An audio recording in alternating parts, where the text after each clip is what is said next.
तो भाई लोग, आज हम बात करने वाले हैं लुकिसम के चैप्टर नंबर 87 के बारे में। तो यार, अगर आपने मेरे चैनल को अब तक सब्सक्राइब नहीं कराया तो जल्दी से इसको सब्सक्राइब कर लो। करते हैं आज की वीडियो की शुरुआत में हम देखते हैं जीहो को, जो बहुत ज्यादा खुश नजर आ रहा होता है क्योंकि पिछले एपिसोड में जीहो ने $1,00,000 जीते होते हैं। जीहो जाते जाते अपने मन में सोच रहा होता है, वो कमाल है, मैं $1,00,000 जीत गया हूँ। इनमें से मैं $1,000 जेक के बॉस को दूंगा। इन $1,00,000 में से मैंने जो $26,000 उधार लिए हैं मैं वो भी चुकाऊंगा, और इसके बाद मैं डैनियल के भी पैसे वापस करूंगा। मैं डैनियल को दुगने पैसे वापस करूंगा, नहीं, मैं उसको 3 गुना पैसे वापस करूंगा। लेकिन तभी इसके बाद जो जीहो होता है वो अपना एटीएम यानी बैंक का बैलेंस चेक करता है एटीएम में, लेकिन उसका बैलेंस अभी 0 दिखा रहा होता है। तो जीहो अपने मन में सोचता है कि क्या मेरे बैंक अकाउंट में अब तक पैसे नहीं पहुंचे, कि क्या पैसे पहुंचने में ज्यादा समय लगता है जब ज्यादा पैसे आने होते हैं बैंक में। उन्हें मेरे अकाउंट में 5 मिनट में पैसे भेज देने चाहिए थे। ये तो किसी का भरोसा तोड़ने वाली बात हो गई। वैसे तो यार जीहो होता है ना, जो उसको अंदर से फीलिंग आ रही होती है कि शायद उसको धोखा मिल चुका है। जेक और उसके बॉस ने जीहो को धोखा दे दिया है, लेकिन फिर भी जीहो अपने माइंड में ये सारी बातें सोच नहीं रहा होता है।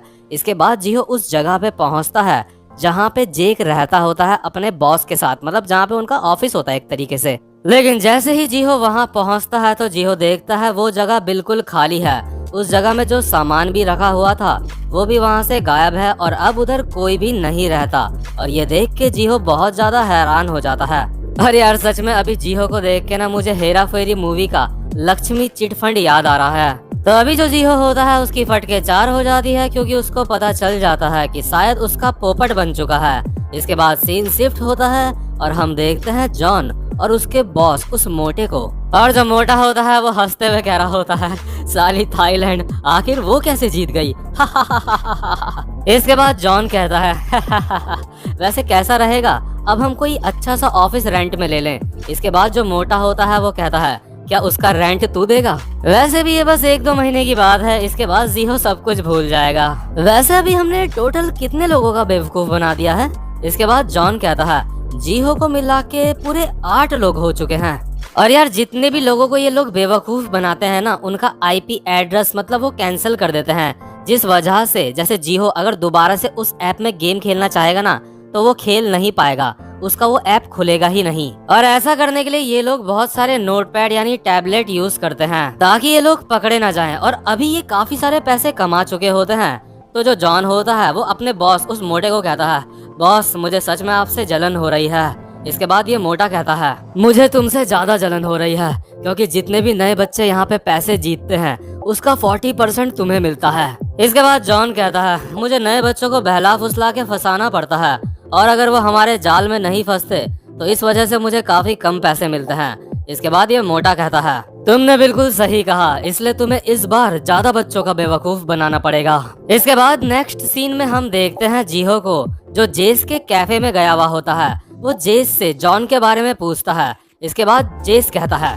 क्या तुम पूछ रहे हो कि क्या जॉन अपने घर चला गया यहाँ से काम करके? जिस दिन आखिरी बार वो इस कैफे से बाहर गया था तुम्हारे साथ, उसने उसी दिन जॉब छोड़ दी थी। इसके बाद जीहो बड़े ही उदास मन से कहता है कि क्या तुम किसी तरह से उससे कांटेक्ट कर सकते हो? मैं उसको कॉल मिला रहा हूँ लेकिन उसका नंबर मिल नहीं रहा। इसके बाद जेस कहता है, हाँ वो हमेशा अपना नंबर बदलता रहता है। और यार, अभी ना बहुत ज्यादा बारिश हो रही होती है, तो जो जीहो होता है वो बारिश में भीगता भीगता इस कैफे से बाहर चला जाता है। और जो हमारा जेस होता है अपने मन में सोच रहा होता है, मैं जानता था कुछ न कुछ गड़बड़ है।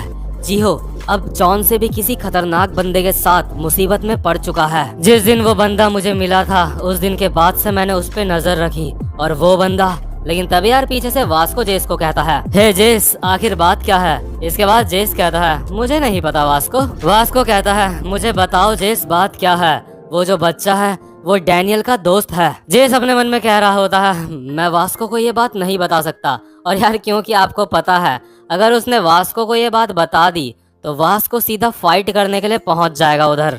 तो इसके बाद सीन शिफ्ट होता है और हमारा जो जीहो होता है वो उस जगह पे पहुंचता है जिस गैंगस्टर से उसने $26,000 पैसे उधार लिए होते हैं, और वो उस गैंगस्टर को सारी बात बताता है। तो ये जो गैंगस्टर होता है वो जीहो को कहता है, तो आखिर तुम कहना क्या चाहते हो? इसके बाद जीहो कहता है, मेरा मतलब पैसे। मैं 1 लाख डॉलर जीता, लेकिन अब मैं उन लोगों से कांटेक्ट नहीं कर पा रहा हूँ। इसके बाद ये गैंगस्टर कहता है तो इसके बाद जीहो कहता है अगर तुम मेरे लिए उन लोगों को ढूंढोगे तो मैं जो जीते हुए पैसे हैं वो तुम्हें दे सकता हूँ। लेकिन तभी जो ये गंजा होता है वो जीहो के गले में अपने हाथ से मारता है और उसको दीवार में चिपका देता है और जीहो खांस रहा होता है। इसके बाद ये गंजा कहता है तू बहन के टोपे, तुझे क्या लगता है ये किस तरह का बैंक है? पहले तू मुझे कहता है जिस आदमी को तू यहाँ पे लेके आया था वो एक भिखारी था, ना कि तेरा बाप। तुझे क्या लगता है ये बात मुझे पहले से पता नहीं थी? क्या मैं अंधा हूँ? मेरे लिए ये बात मायने रखती है। जो तूने मुझे डॉक्यूमेंट्स दिए थे वो सारे के सारे डॉक्यूमेंट्स असली थे। और दूसरी बात, ये एक बैंक है, ना कि लोगों को ढूंढने वाली कोई कंपनी। मैं बस उन लोगों से पैसे वापस लेता हूँ जिन्होंने मुझसे पैसे लिए होते हैं, और जिसने मुझसे पैसे लिए हैं वो तेरा बाप है। और दूसरी बात, अगर तेरे पेरेंट्स को ये सारी बात पता चल गई तो वो मेरे ऊपर केस कर देंगे, लेकिन उनको केस करने दे, क्योंकि मेरे पास तेरे घर के लीगल डॉक्यूमेंट्स हैं और ये जो लोन तूने मुझसे लिया है वो बिल्कुल लीगल है। और तूने कहा कि तेरे डैड ने पेपर्स पे साइन नहीं करे हैं, लेकिन मेरे पास यहाँ पे पहले से सारे डॉक्यूमेंट्स पड़े हुए हैं। तूने कहा तू अब उस भिखारी को ढूंढेगा, लेकिन अब तुझे वो भिखारी मिलेगा कहाँ? बस ऐसी एक ही चीज है जिसमें मैं पकड़ा जा सकता हूँ, वो है इंटरेस्ट रेट जो मैंने तुझसे लिया था। और अगर तूने पुलिस को रिपोर्ट करा और मैंने तुझे इंटरेस्ट रेट तुझे वापस कर दिया तेरा, तो याद रखियो मुझे तेरे बारे में सब कुछ पता है। तेरे जो फादर हैं वो एक ऑफिस में मैनेजर हैं। तेरी मदर के पेरेंट्स ईवान में रहते हैं। मुझे सब पता है तेरे सारे दोस्त और सारे रिलेटिव्स कहाँ रहते हैं। मैं तेरे लिए बहुत बड़ी मुसीबत बन जाऊंगा।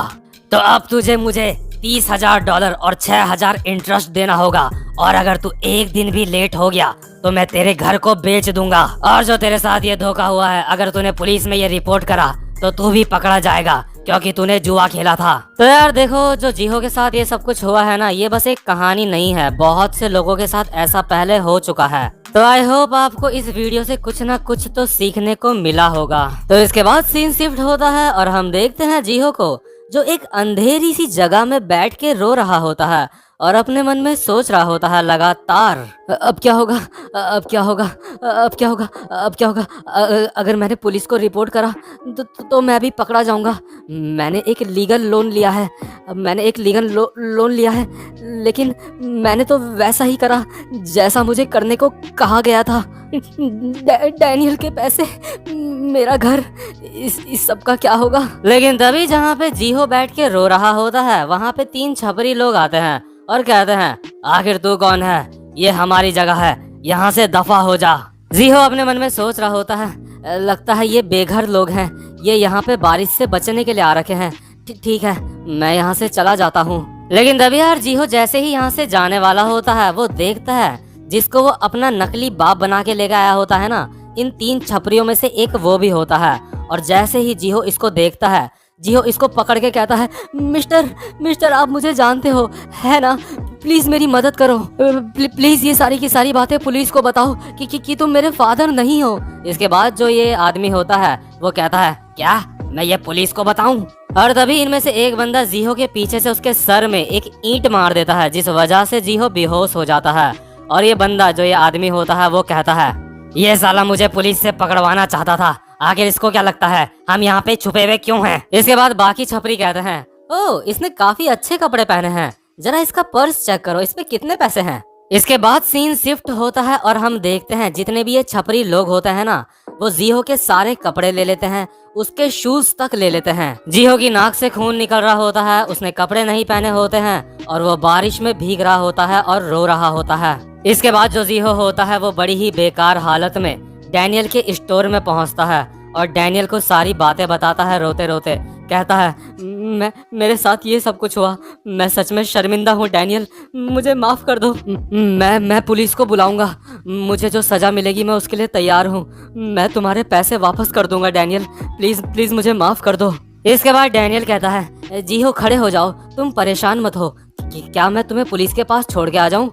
इसके बाद जो हमारी क्रिस्टल होती है मोटी वाली, हम देखते हैं वो भी यहीं पे होती है और अपने मन में सोच रही होती है, मैं यहाँ पे डैनियल को देखने के लिए आई थी और साथ में कुछ सामान खरीदने के लिए आई थी, लेकिन जब मैं यहाँ पे पहुंची तो मैंने देखा यहाँ पे कुछ बड़ा चल रहा है। और यार जो जीहो होता है ना वो बहुत ही ज्यादा फूट फूट के रो रहा होता है और बस यही कहा जा रहा होता है, प्लीज प्लीज मुझे माफ कर दो। लेकिन तभी जो हमारी मोटी वाली क्रिस्टल होती है वो कहती है, अभी पुलिस के पास मत जाओ, अगर तुम अभी पुलिस के पास गए तो जीहो तुम्हें भी सजा मिलेगी। मेरी बहन एक ऐसे इंसान को जानती है जो तुम्हारी मदद कर सकता है। इसके बाद सीन शिफ्ट होता है और हम देखते हैं हमारी सुंदर वाली क्रिस्टल को जो एक बंदे को कॉल करती है और वो बंदा कहता है, क्या तुम इस वक्त कॉल कर रही हो, इस वक्त काफी ज्यादा लेट हो चुकी है। इसके बाद क्रिस्टल कहती है, लेट हो गई है तो क्या हुआ, तुम अभी भी तो अपना कंप्यूटर ही चला रहे हो। इसके बाद क्रिस्टल कहती है, मुझे तुम्हारी मदद की जरूरत है। और इसके बाद ये बंदा कहता है, सॉरी मैं थोड़ा बिजी हूँ। लेकिन क्रिस्टल कहती है, तुम्हें इस चीज के पैसे मिलेंगे। इसके बाद ये कहता है, कितने पैसे मिलेंगे मुझे। क्रिस्टल कहती है, तुम्हें हजारों डॉलर मिलेंगे। और इसके बाद क्रिस्टल अपने मन में कह रही होती है, ये एक वही बंदा है जिसको मेरे डैड पाल रहे हैं। और यार आपको तो पता ही होगा जो क्रिस्टल के फादर है उन्होंने स्पेशल लोगों की अपनी एक टीम बनाई है। और ये जो बंदा है ना ये बहुत बड़ा जीनियस है, इसका नाम है कोजी। इसको देख के तो ऐसा लग रहा है जैसे ये बहुत ही ज्यादा खतरनाक टाइप का कोई हैकर है। तो ये जो बंदा होता है ये क्रिस्टल की हेल्प करने के लिए तैयार हो जाता है और ये वाला चैप्टर यहीं पे खत्म होता है। तो भाई लोग उम्मीद करता हूँ कि आपको ये वाली वीडियो भी पसंद आई हो।